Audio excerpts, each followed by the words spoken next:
Hey there! Are you an understudy or going to be an understudy in a play or musical? Well, then this video is for you. This is a series of 4 short videos on understudying. In this video, I'm going to start at day 1 of rehearsal and take you up to Tech Week. And along the way, I'll show you some behind the scenes footage and give you some advice about what it's like to be an understudy. So join me after the bump.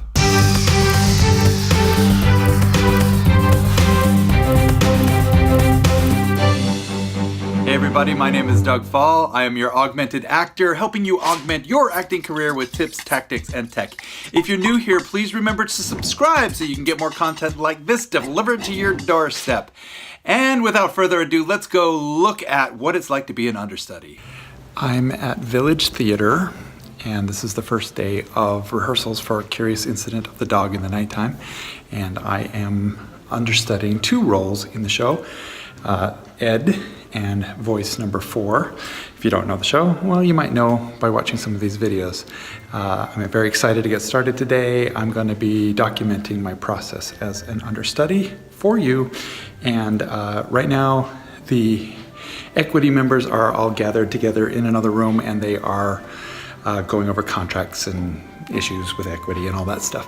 And then in a few minutes, we're gonna start a meet and greet. That's where we look at paperwork, we look at the set and costumes and see what's going on. I was cast 9 months ago and I've been waiting for a long time for this to happen. So we'll see what happens.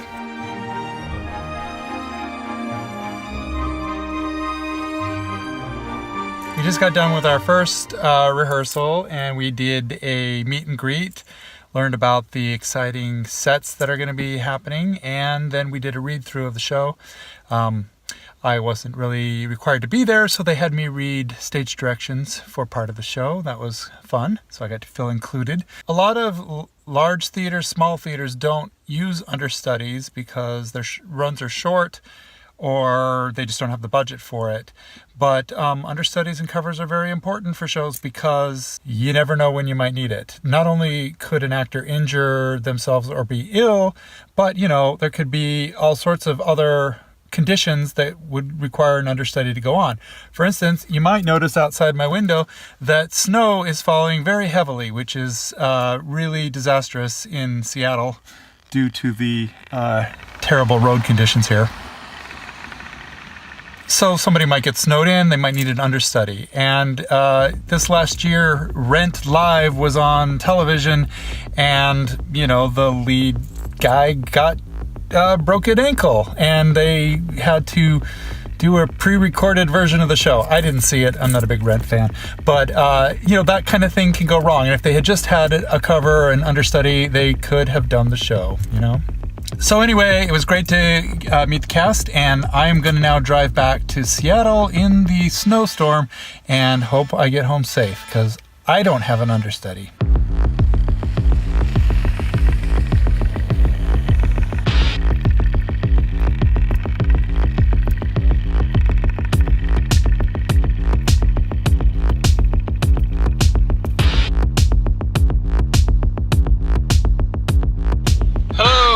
On my way to the first day of understudy rehearsal. This isn't the first rehearsal. The first rehearsal was a couple weeks ago, but now it's the first time I'm actually going to be doing stuff.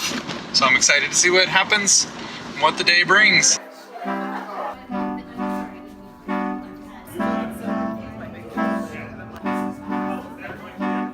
So it's lunch break on the first day of rehearsal, and so far so good.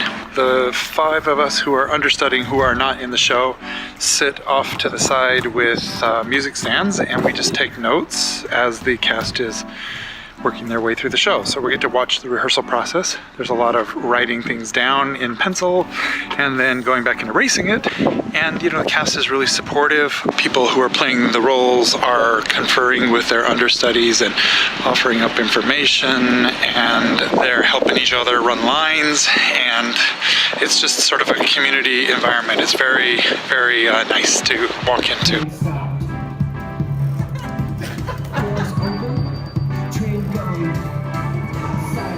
I was rather concerned about, getting all these lines down before the first day of rehearsal and stuff, but it seems like, you know, they run things so many times when they're rehearsing over and over and over again, which I really like. But there's a lot of time in the process, so I'm less and less worried about getting all this stuff down and feel more confident going forward. And this is only half of the day, so that's good.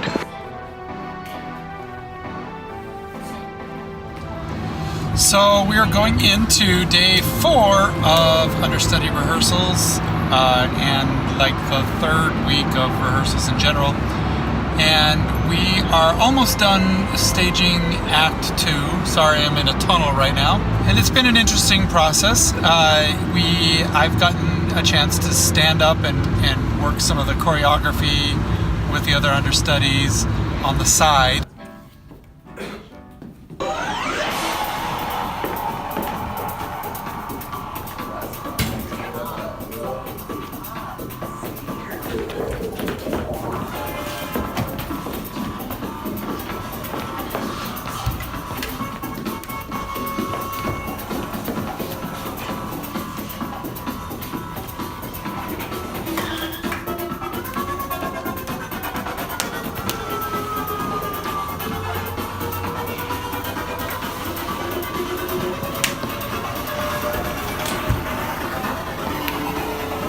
I've got to go on and fill in for somebody who is off doing a rehearsal in another room. And there have been a couple times when one of the characters I'm understudying is in one rehearsal room and the other one's in another one, and so I have to kind of go back and forth between those two different rooms. I will say that rehearsals can be rather long. We have like 8-hour rehearsals, and it gets a little tiresome sitting in the corner in a chair all day long. But it's a great time to study your lines. It's a great time to write down notes. When other actor is working on a scene that you're understudying, you get a lot of opportunity to watch them run the scene over and over and over again. I'm very fortunate to be in a show where they allow the understudies to come in to the rehearsal process so you can learn the role with the original actor. A lot of times you don't even get to come in until the show's already up, or if you take on an understudy part in like a Broadway show, you will often, the show might be running for like 2 or 3 years before you even learn your role.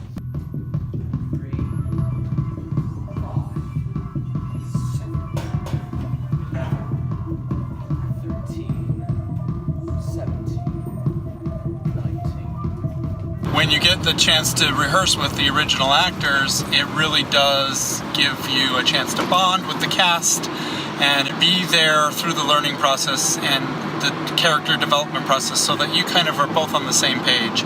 And it gives you a lot of time to practice. We get a copy of the show. They're going to tape the show on one of the preview nights, and so we get a video copy of the show, which is great because then we can refer to it at any time if we have any thoughts or questions, or we know we're going to be going on. We can use that tape. We are also required by our contract to come and see the show once a week, and often we'll see it from the audience, but we're also welcome to go back and shadow, which means we can watch the show from the sides of the stage.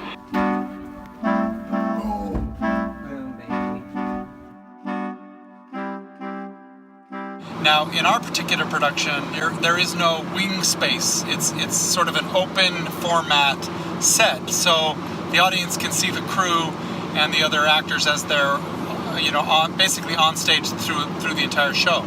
So when we shadow for this show, it's going to be really interesting because we're going to kind of be in the show, lurking in on the sides.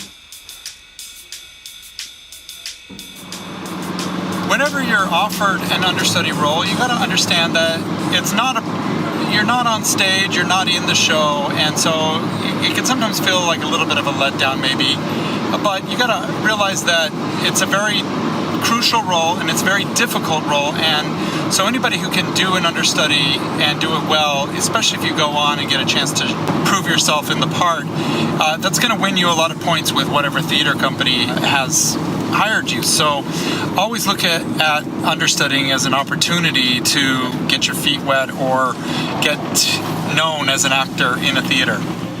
Additionally, you should always ask if there's a possibility for you to actually go on for the role. It's called a guaranteed performance, and basically it doesn't hurt to ask. The theater might say, no, we don't do that, but sometimes they will work it out.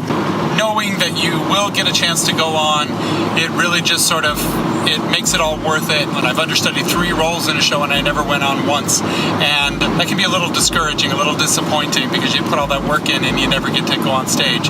So having a guaranteed performance is great, and it just says, you know, hey, I get that one night and somebody's gonna see me.